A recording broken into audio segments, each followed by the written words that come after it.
geldik dedi. Ahmet'in İslami derslerini çalın diye baktım.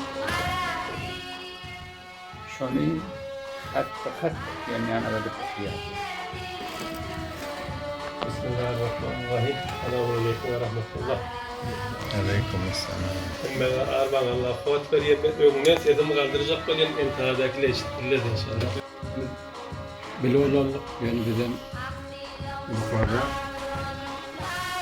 1358'de Tebristan'ın Ahmet'in reisi oldu. Şarkayı teknik değil. Hatta ağayı Doktor Adil, hatta da Adil. Teclil etti şundan. Cemaatimiz yandan bazı peşreft bölgeler hemen maksatın yaşlı. Yayın Tanrı'nın tarafından fakat evvel doktordan teşekkür ettiğim şu merasim bergüzar ettiğim. Ondan sonra sizin hem mücadeleden teşekkür ettiğim şu merasimi gelip dursunuz, zahmet çekip dursunuz ve vakiyet bizi beğendirip dursunuz.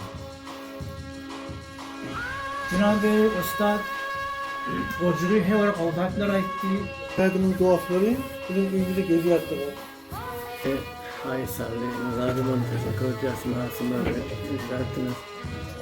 Onlarda yardıma çıkıyor, ses olsak Azermay'da bir sorusu vardı, İsmail'de bir sorusu vardı, oradan sen orada bir yardım.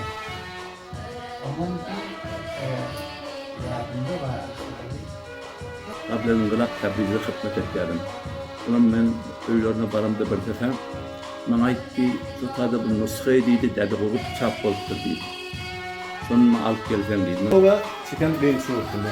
Bu şuur ki de şu kadar bolup geçen burun Ustad ahengeri mi ortada?